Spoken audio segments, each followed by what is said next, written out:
Edição especial, apenas em áudio, do Evangelho em 3 minutos. Pregação de 40 minutos com Mário Persona. Esse hino que nós cantamos, ele nos fala que Jesus desceu, a Bíblia diz, Jesus morreu, a Bíblia diz, para fazer a expiação, a retirada dos nossos pecados. Também nos fala que Jesus ressurgiu, a Bíblia diz que ele ressurgiu, que voltará, e a Bíblia diz que ele voltará, e finalmente que reinará nesse mundo. E tudo isso a Bíblia diz. E eu queria começar a falar um pouco hoje por uma passagem de algo que a Bíblia não diz, para depois nós irmos a outras coisas que a Bíblia diz. Existe uma passagem bastante curiosa na Bíblia, que é justamente o que ela não diz que é interessante ali. Porque, por intermédio de outras passagens, nós conseguimos montar um mosaico, né? Montar um quebra-cabeças, por assim dizer, e ter uma vaga ideia do que a Bíblia não diz exatamente, claramente aqui, porque não aprove a Deus revelar isso. Não seria de proveito para nós, mas ele deixou algumas pistas, e essas pistas são de proveito para nós, até para nós entendermos a nossa vida hoje aqui, o mundo no qual vivemos e tudo mais. Essa passagem está no capítulo 1 de Gênesis, no versículo 1 e 2. O primeiro livro é o livro dos princípios, que a palavra Gênesis significa. No princípio criou Deus os céus e a terra. E a terra era sem forma e vazia, e havia trevas sobre a face do abismo. O que a Bíblia não diz é o que está entre o versículo 1 e o versículo 2. No princípio Deus criou os céus e a terra. Essa é a criação original de Deus. Não havia nada e de repente Deus criou tudo. Os céus, todas as coisas que existem, e a terra, o planeta. Existe um outro princípio, que na verdade não é um princípio, mas é uma eternidade lá atrás, quando no Evangelho de João nós lemos que no princípio era o Verbo, e o Verbo estava com Deus, e o Verbo era Deus, falando a respeito de Jesus, o Filho eterno de Deus. Mas aquele princípio ali, na verdade, não é começo de todas as coisas, mas é a eternidade. Então, antes de existir esse no princípio aqui, o que nós temos? Um vazio imenso, se é que a gente pode chamar de vazio, porque já vazio parece ser até alguma coisa, né? Mas um nada absoluto, nada, nada, nada, nenhuma matéria, nenhum tempo, nenhum espaço. O próprio Einstein disse que o tempo não existiria sem a matéria. E de repente Deus cria todas as coisas. No princípio criou Deus os céus e a terra. Aí vem o versículo 2 e fala que essa terra era sem forma e vazia, e havia trevas sobre a face do abismo, e o Espírito de Deus se movia sobre a face das águas. Aqui nos fala de águas já, então já deveria ter águas nessa terra. Mas essa palavra sem forma e vazia, às vezes dá uma impressão errada, porque até por problemas de tradução das diferentes versões da Bíblia, esse sem forma não era uma massinha de modelar que Deus depois ajeitou. Esse sem forma no original hebraico, pelos comentários que eu li de pessoas que são especialistas em hebraico, esse sem forma tem mais o sentido de desolada, de destruída. Pense na lua. Pense na lua. A lua, o que tem? A lua é um deserto sem nada, é desolado completamente, com marcas, com cicatrizes de destruição dos cometas que bateram ali durante milhões de anos. Nós não sabemos exatamente quanto tempo. E esse vazia, também o sentido desse vazia é vazia de vida, vazia de vida, de coisas vivas. Tudo indica, por outras passagens, que nós não vamos entrar em detalhe aqui, que há muito, muito, muito tempo, um tempo inimaginável, Deus criou os céus e a terra. E esses céus e essa terra tinha seres vivos habitando. Seres vivos habitavam, os quais nós não vemos hoje. Talvez a gente veja aí dinossauros, fósseis, mas são seres cruéis, né? A gente vê dinossauros, bichos grandes, bichos com grandes dentes, grandes bocas e tudo mais. que as próprias camadas da Terra já apontam para milhares ou milhões de anos atrás, seres estranhos. E aí vem esse intervalo que parece que silenciou tudo, parou tudo, sumiu tudo e a Terra está lá, destruída e vazia. Destruída e sem vida, sem nada de vida. O que aconteceu? A Bíblia não diz o que aconteceu, mas a gente tem uma pista de que um dos seres vivos que havia nessa criação de Deus original, ele se rebelou contra Deus.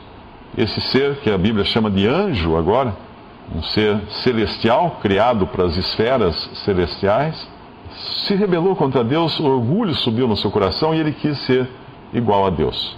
Ele quis ser Deus. Ele quis estar acima de todas as coisas. E isso deve ter causado um colapso em toda a criação, um cataclisma que destruiu tudo e tornou a terra um lugar devastado. E agora Deus retoma essa criação no versículo 2, no versículo 3, quando Deus diz, haja luz.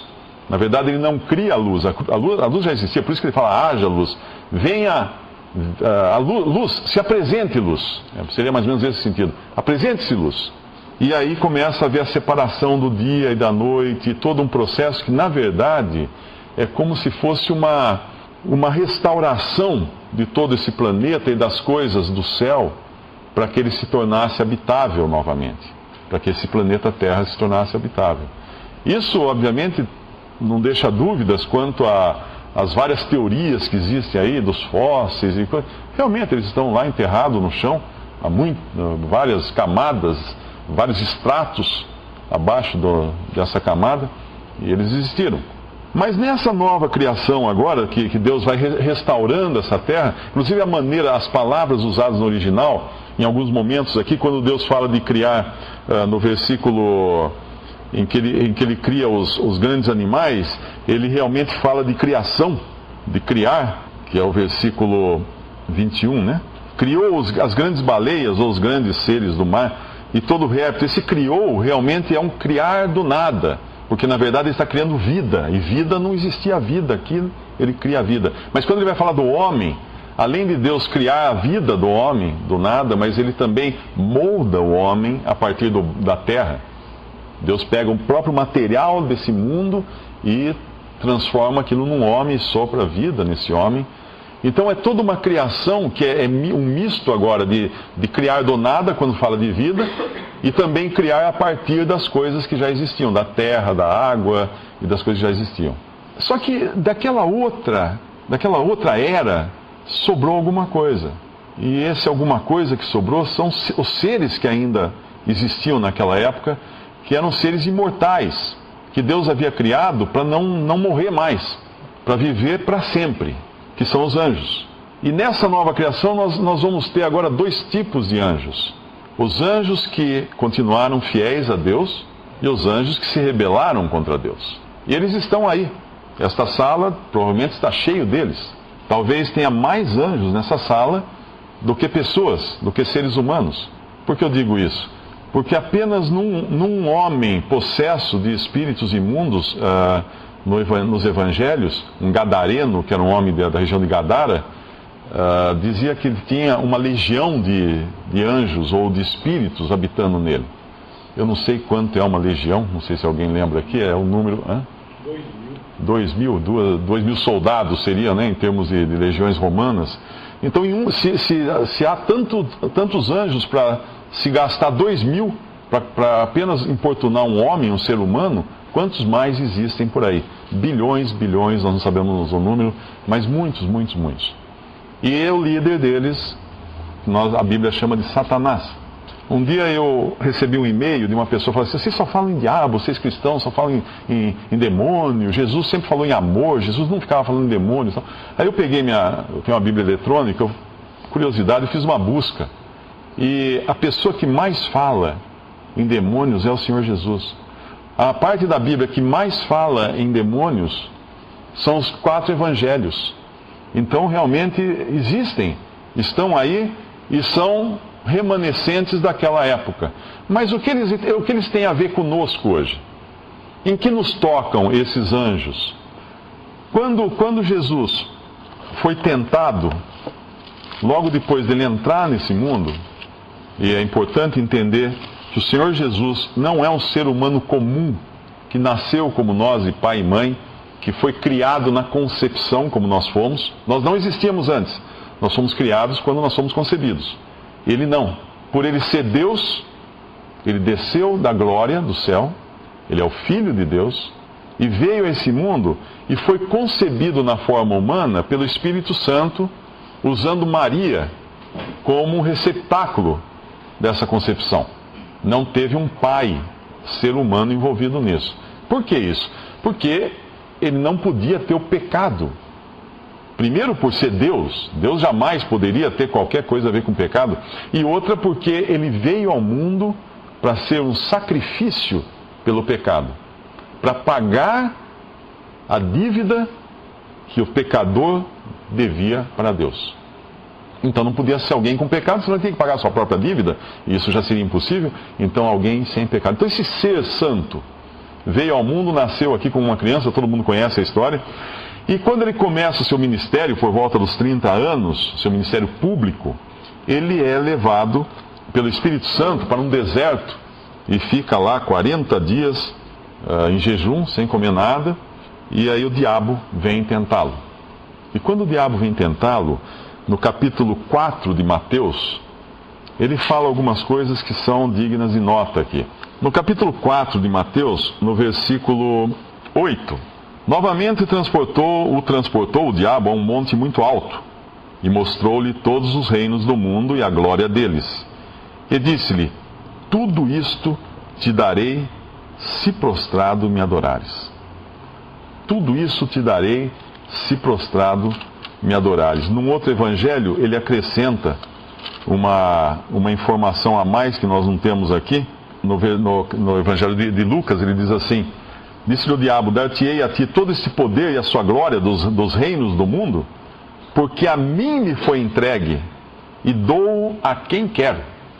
Então nós temos um ser com legiões e legiões, com exércitos de seguidores, que é esse anjo caído, que a Bíblia fala que ele era o anjo mais maravilhoso de todos que foram criados, o mais formoso de todos.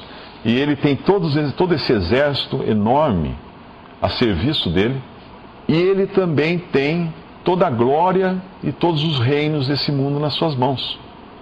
O que significa isso? Todos os países do mundo estão nas mãos desse ser. E ele tem o poder sobre eles. E Jesus chama esse anjo, num determinado momento do Evangelho de João, ele fala assim: eu vou agora porque eu não posso ficar mais, porque vem aí o príncipe deste mundo e eu não tenho nada com ele. E o príncipe deste mundo é Satanás, é o diabo. Então é um ser que, além de ser poderoso, além de ser imensamente poderoso, ele também detém direitos sobre esse mundo. Ele é uma autoridade sobre esse mundo. E Deus reconhece isso, ou pelo menos permite isso, na atual conjuntura dessa criação. Esse foi vamos dizer, quando Adão e Eva eram os únicos seres humanos seres inteligentes, tirando Deus, seres criados inteligentes no Jardim do Éden, havia ali um outro ser inteligente, criado também, que era a serpente, que era Satanás, que adotou a forma de uma serpente para enganar Eva, enganar Adão. Esse começa ali já a querer destruir a ordem que Deus havia estabelecido nesse mundo, a criação que Deus estava fazendo. A mesma história que aconteceu lá atrás, que nós supomos que tenha acontecido com aquela outra criação, que houve depois uma destruição completa de tudo aquilo, parece se repetir agora com esse anjo sendo um dos protagonistas dessa história. E quando o Senhor Jesus fala que ele é príncipe do mundo, realmente ele tem poder sobre esse mundo. Mas, até aí, o que isso me toca, né? O que isso me toca? A Bíblia fala não apenas que ele é príncipe desse mundo. Se a gente abrir em 2 Coríntios, capítulo 4, versículo 3, diz assim: mas se ainda o nosso evangelho está encoberto, para os que se perdem está encoberto, nos quais o Deus desse século cegou os entendimentos dos incrédulos, para que lhes não resplandeça a luz do Evangelho da glória de Cristo, que é a imagem de Deus. Então ele não é apenas o príncipe desse mundo, que tem poder e influência sobre os governos do mundo, porque é uma autoridade sobre eles. E é uma autoridade tal que o arcanjo Miguel, isso nós lemos na carta de Judas, o arcanjo Miguel, que é um arcanjo, que também é uma entidade angelical, não ousou pronunciar juízo ou repreender a Satanás, mas disse: o Senhor te repreenda. Por quê? Porque na hierarquia angelical, o arcanjo Miguel está abaixo do próprio Satanás, do próprio Lúcifer, desse anjo de luz. Então é uma autoridade potente. E ele é chamado aqui no capítulo 4 de 1 Coríntios, de Deus, de 2 Coríntios, de Deus desse século. Então ele não é apenas um príncipe desse mundo, mas é o Deus desse século, século no sentido dessa era. Ora, mas quem adoraria esse Deus? E quem se submeteria a esse príncipe? Nós nascemos nessa condição. Nós nascemos por natureza. Nós nascemos separados de Deus pela condição que o pecado nos colocou. O que é o pecado? Pecado é coisa que eu faço de errado? Não. O pecado é a natureza que nós herdamos de Adão. O primeiro homem, nosso ancestral lá atrás, todos nós somos parentes aqui. Todos nós viemos de um ser humano que Deus criou no princípio, um casal que Deus criou no princípio.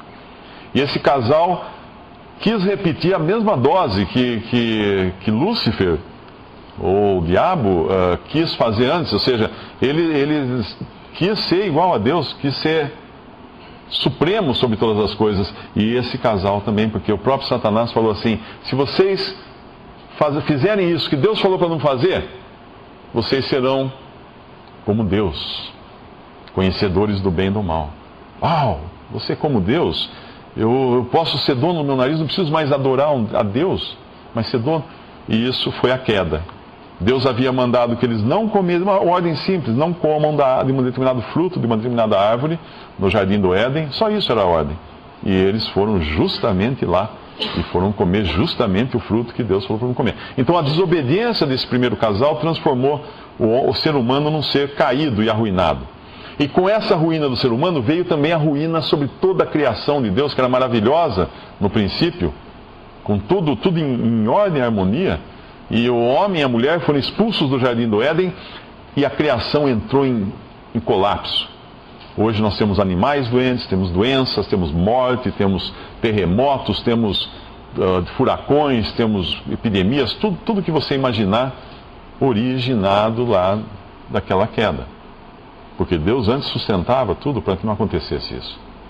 E agora, quando nós vemos que esse é o príncipe desse mundo, tem poder de governo, é também o Deus desse século, quem o segue? Nós, no nosso estado natural. Nós andando segundo a maneira como nós viemos nesse mundo. Se a gente abrir o segundo livro dos Reis, eu creio que é capítulo 6, exatamente, versículo 16. Eu não vou ler a história toda, apenas dar uma breve ideia aqui. Havia aqui dois exércitos a ponto de se enfrentarem. Um era o exército do povo de Deus e outro era o exército da Síria. E tem um momento aqui que o profeta Eliseu, ele consegue enxergar além daquilo que é visível. E eu li essa passagem tantas vezes e eu nunca tinha entendido essa passagem.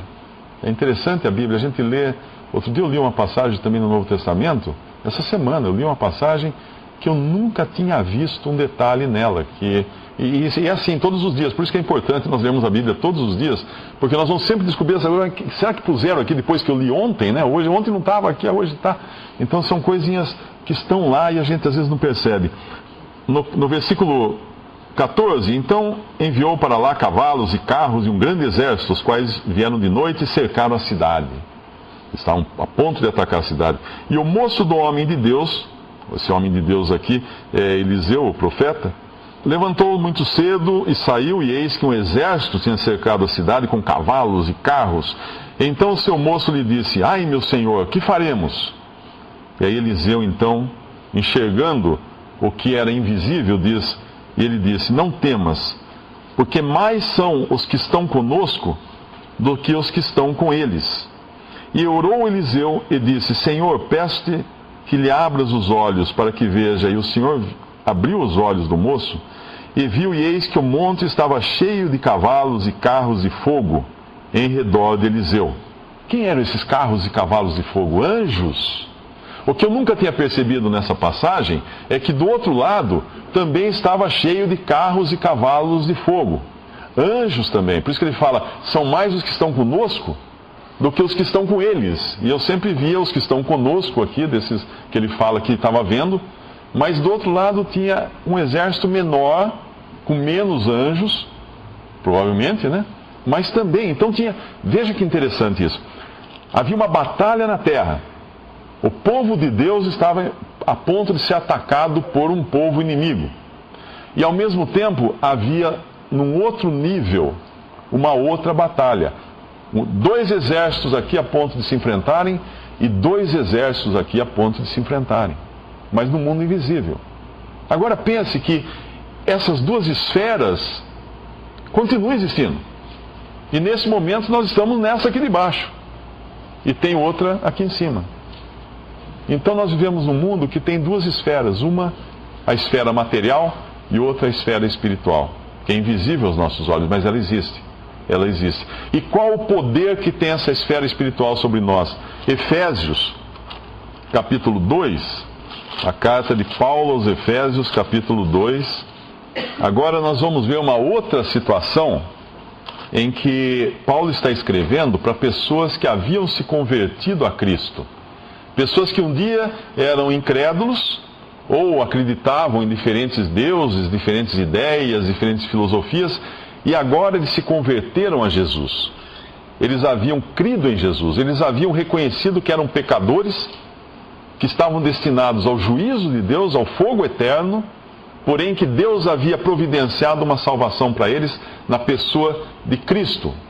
Alguém que iria morrer no lugar daqueles pecadores para que eles fossem salvos. E essas pessoas, esses habitantes de Éfeso, na Grécia, haviam se convertido, haviam crido e aceitado para si, haviam falado sim para Deus. Primeiro haviam dito, sim, eu sou pecador, sim, eu mereço o juízo eterno. E depois haviam dito, sim, eu creio no Salvador, sim, eu quero crer em Jesus, meu Salvador. E essas pessoas mudaram de lado, por assim dizer. Saíram de um lado e foram para o outro lado. Que lado? Por isso que fala conversão. O que é conversão? Eu estou indo para lá, eu faço uma conversão e vou para cá. Deus fez com que essas pessoas passassem para outra situação, para outra condição. E Paulo vai dizer aqui, nessa carta, o que eles eram antes de acontecer isso. Versículo 2: E vos vivificou estando vós mortos.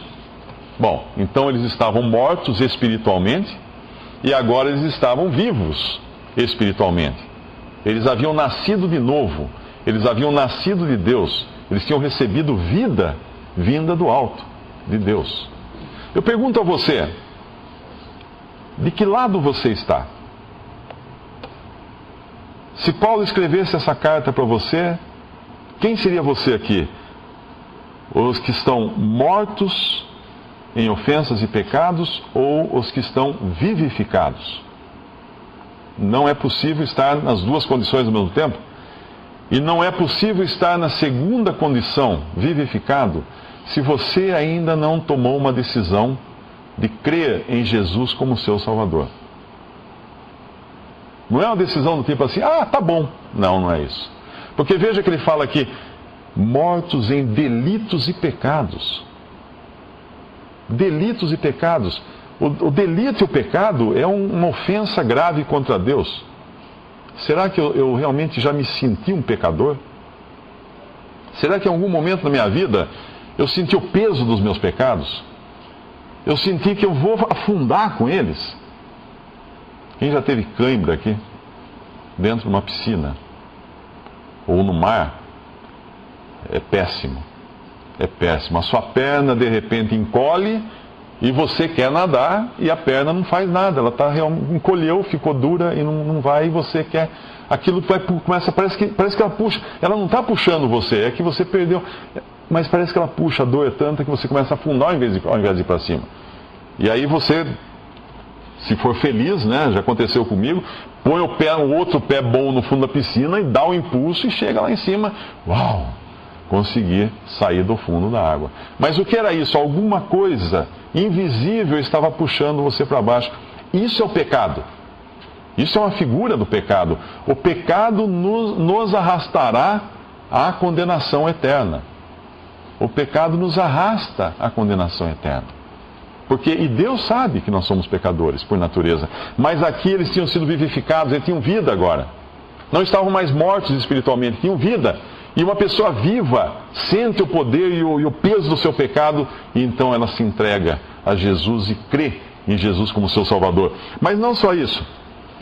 No versículo 2 fala em que noutro tempo, falando aqui antes da conversão deles, andasse segundo o curso deste mundo. O que é o curso desse mundo? A opinião pública. O curso desse mundo. Como é que vão as coisas? Agora todo mundo acredita nisso. Vamos acreditar nisso. Agora todo mundo acredita naquilo.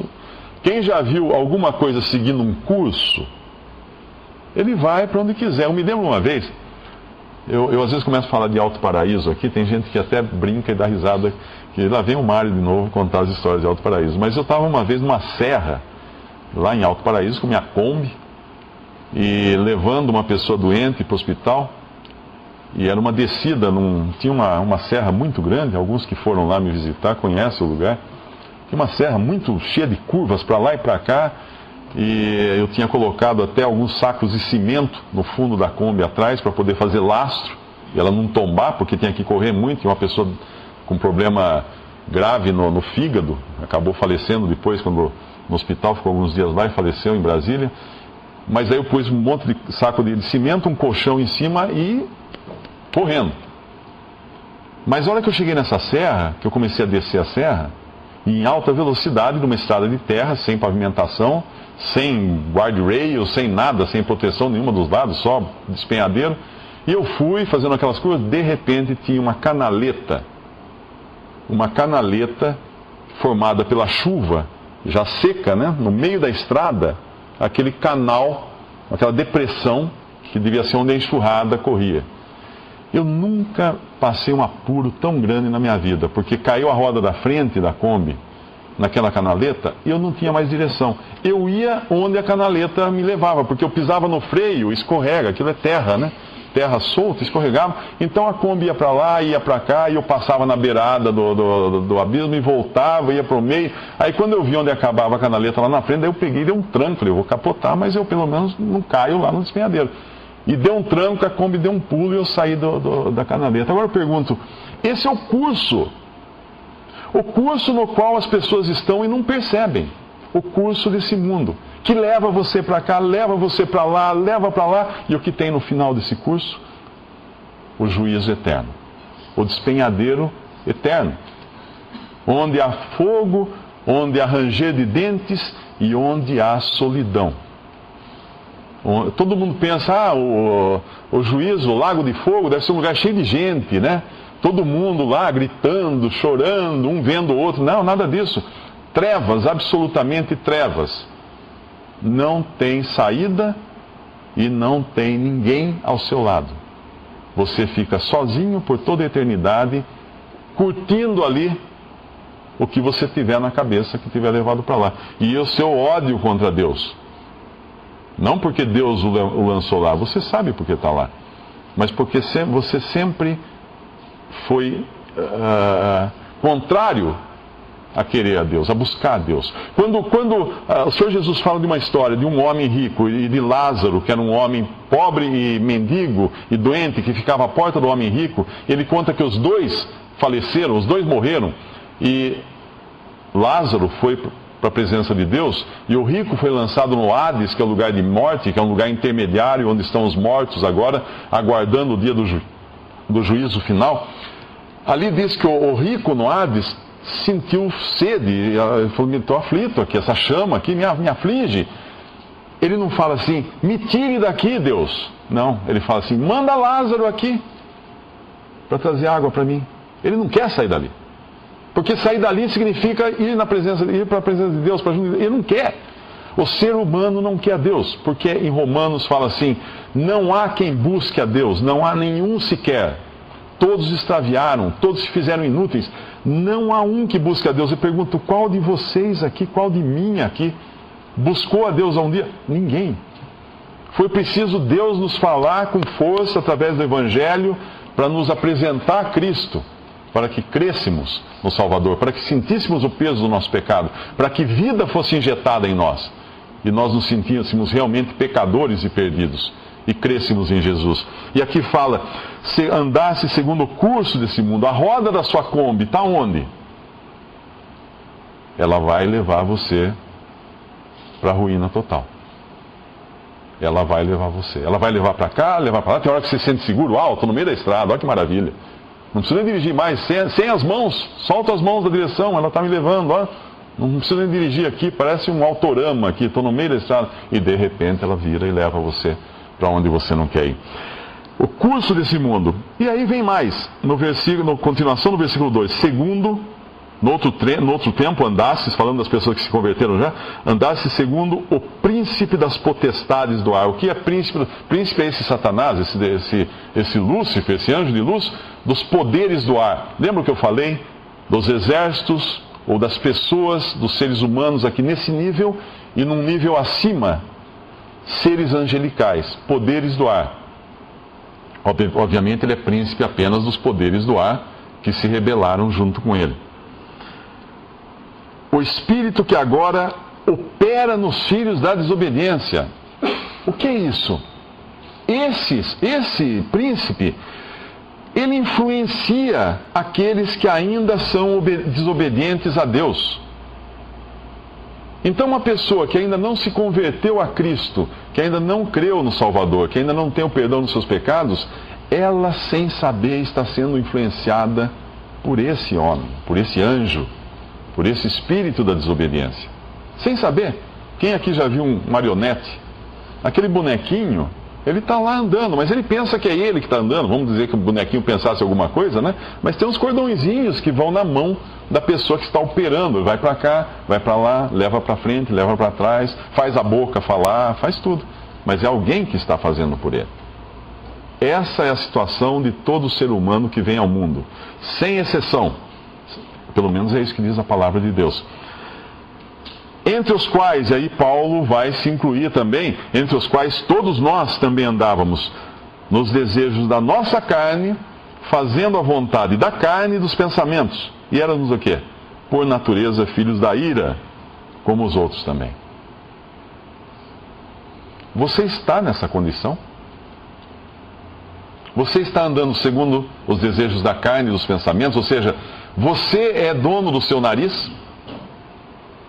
Você decide o seu destino? Você é mais você? Saiba que essa é a parte de baixo do marionete. Na parte de cima tem esse príncipe mexendo os barbantinhos.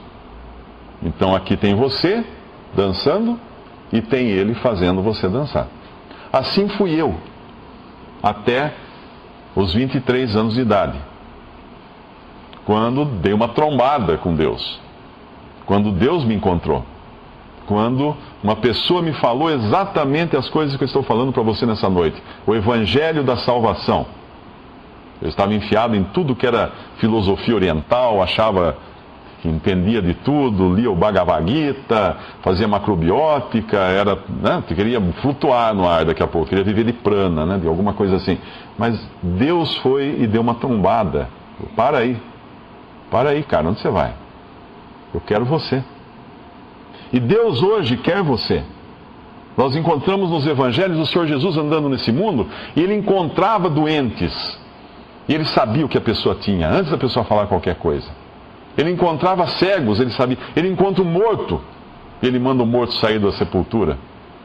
Ele encontra um cortejo fúnebre com um homem sendo levado numa esteira, numa rede, para o cemitério, e esse homem é ressuscitado. Ele sabe que você está aqui nessa noite. O Senhor Jesus sabe. Ele sabe do que você precisa. E Ele sabe em que condição você está. Você já creu em Jesus? Você em algum momento já mudou de lado? Você em algum momento já se reconheceu pecador e merecedor do juízo de Deus? E creu no Salvador? Isso é o Evangelho. O Evangelho não é nada, não é uma lista de coisas para você fazer. Faça isso, faça aquilo, ande assim, ande assim. Não. O Evangelho é a mensagem simples. Jesus Cristo, o Filho de Deus, veio ao mundo, morreu numa cruz, carregado com os nossos pecados, pagou ali pelos nossos pecados, ressuscitou ao terceiro dia, Deus não o deixou na morte, mostrou que estava satisfeito com a sua substituição, ele substituindo o pecador no juízo, e ressuscitou ele ao terceiro dia, e agora ele convida quem crê, quem aceita isso para si, quem compra isso para si mesmo, é salvo eternamente. Mas o que eu tenho que fazer?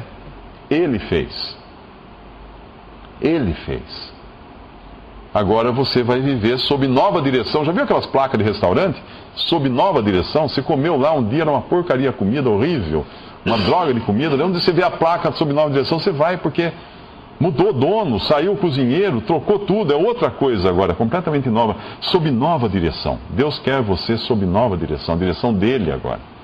A direção nele. Ele quer agir sobre você. Para você não estar mais sob o Deus desse século, sujeito ao Deus desse século, sujeito ao príncipe desse mundo e nas trevas. Tem um versículo que fala assim, que ele nos resgatou das trevas para o reino do Filho do seu amor. Ele nos tirou do poder das trevas, do poder de Satanás. Mas isso ele está falando de pessoas que se converteram. Isso ele está falando de pessoas que agora têm a certeza da salvação. O que é a certeza da salvação?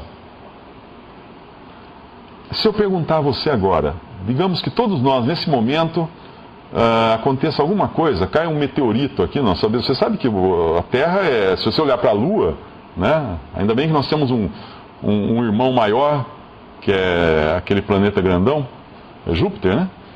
Júpiter, que atrai vários asteroides e cometas e tudo, mas nós estamos aqui, cai um cometa na nossa cabeça, um terremoto, ou qualquer coisa que aconteça. Todos nós morremos nos próximos segundos. Alguém vai falar assim, vira sua boca para lá. Por que vira essa boca para lá? Você sabe para onde você iria? Nesse momento? Num piscar de olhos, você estava aqui sentado, escutando, e de repente você não está mais aqui. Você já viu alguma pessoa morrer? Você olha assim e fala assim, mas como é? Fala alguma coisa aí, não vai falar mais nada. Não tem mais memória, não tem mais nada. Parou tudo de funcionar. Aquela pessoa já não pode dizer mais nada para você, não pode conversar, não pode... É assim, acaba, para a vida naquele momento. Eu pergunto, para onde você vai? Você é um ser criado por Deus, um ser inteligente e um ser perpétuo agora, que nunca mais vai deixar de existir. Para onde você vai? Você sabe para onde você vai? Eu acho que eu vou para o céu. Por quê? Porque eu sempre fui uma pessoa boa. Ótimo, que bom. Tão bom quanto Deus. Ele é o padrão. Ele é o gabarito. Menos do que nota máxima não passa. O que fazer então? Deus oferece a solução. Ele, sabendo que nós éramos pecadores, que não teríamos condições de nos salvar por nossas próprias obras, ou de nos aperfeiçoarmos, ou de chegarmos ao padrão, o que Deus fez? Desceu a barra do padrão, a marca? Não. Ela permanece. Deus enviou o seu Filho para nos limpar de nossos pecados. Se Adão e Eva foram expulsos da presença de Deus, expulsos do paraíso de Deus, por causa de um pecado, se você tiver um pecado, você não entra na presença de Deus. Então Deus mandou o seu Filho para expiar os nossos pecados. O que é expiar? Limpar, tirar, expurgar, tirar, arrancar o nosso pecado de nós, deixar-nos purificados para entrar na presença dele. Por mérito nosso? Não, é um presente. Por isso que a palavra graça, chama-se graça. Alguém fala assim, hoje estou num estado de graça. Ele está pensando porque ele está se sentindo bem, alguma coisa assim. Mas isso não é. Graça é de graça. De graça. Você não paga, Deus pagou.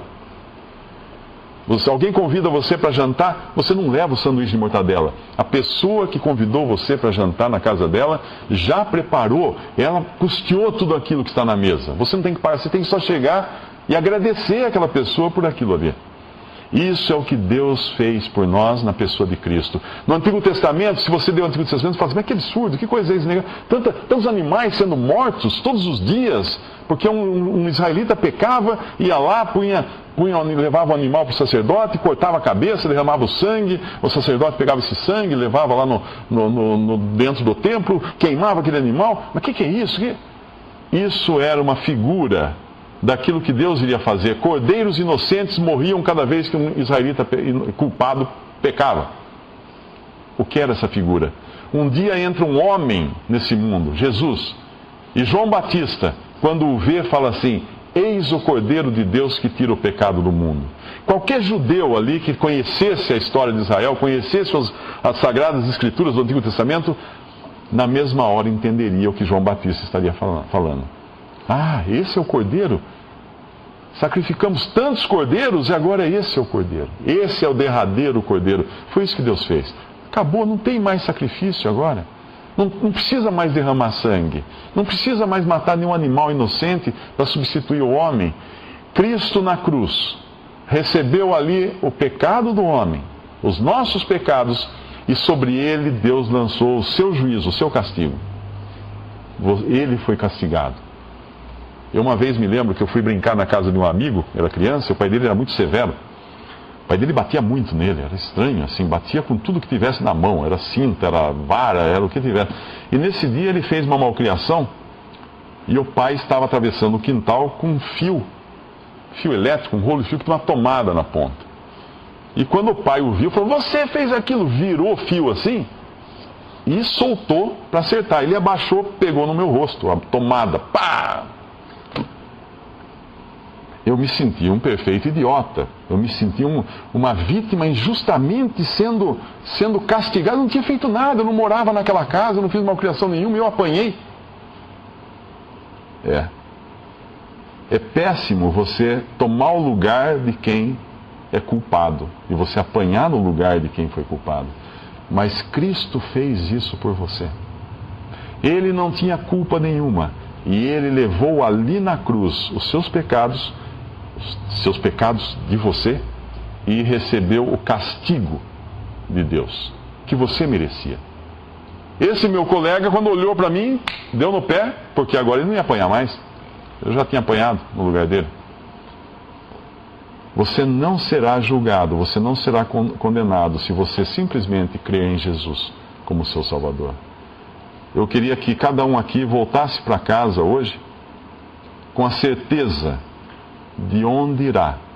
Se o Senhor Jesus voltar nesse minuto, ou se o meteoro cair, ou se qualquer coisa acontecer conosco nos próximos segundos. Mas a certeza da salvação eterna, de viver eternamente com Deus, com Cristo, é isso que Deus quer nos dar. Veja, Ele não pediu nada de você. Ele não pediu para você mudar, para você fazer isso, fazer aquilo. Não, Ele não pediu. Ele falou só para você aceitar o sacrifício, aceitar de graça a obra que Cristo fez na cruz por você. Há 23 anos, Deus me mostrou a Cristo. Há 23 anos eu criei em Jesus como meu Salvador. Isso são mais de 30 anos agora. E hoje eu sei para onde eu vou. Eu vou para o céu. Ah, mas você é bom? Não. Porque no céu só vai ter pecador salvo. Só vai ter pecador purificado. Não vai ter pessoa boa no céu, porque pessoa boa não existe. Vai ter pecador que foi salvo por Cristo. Pecador arrependido. Pecador lavado dos seus pecados. Pecador santificado. Pecador justificado por Deus. Isso vai ser no céu assim. E só um. Esse sim. Acima de todos. Esse sim. Jesus Cristo, o Cordeiro. E todos louvarão a esse. E todos darão graças a Ele. Quanto tempo? O tempo que dura o valor da sua obra. Uma eternidade. Para nunca mais cessar. Não tem mais data de vencimento essa salvação. Podemos dar graças a Deus.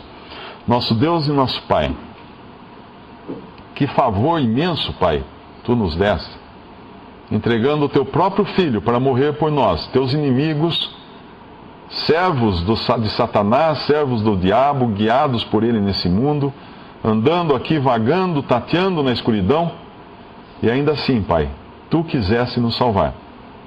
E Tu entregaste o Teu próprio Filho para pagar o preço que nós vivíamos, para pagar por nossos pecados, para morrer ali na cruz, derramar Seu sangue precioso, nos salvar.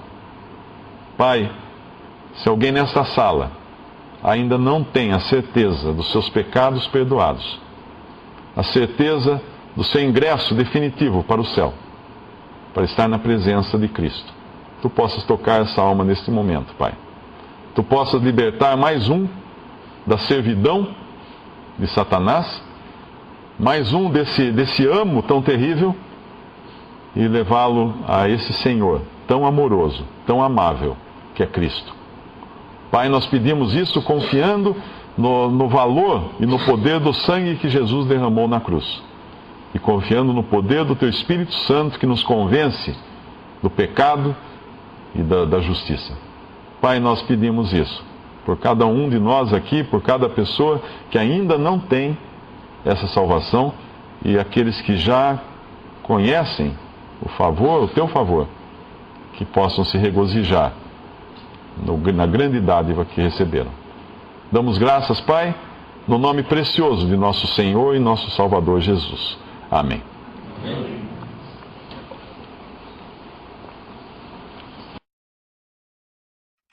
Visite 3minutos.net. Dúvidas? Visite respondi.com.br.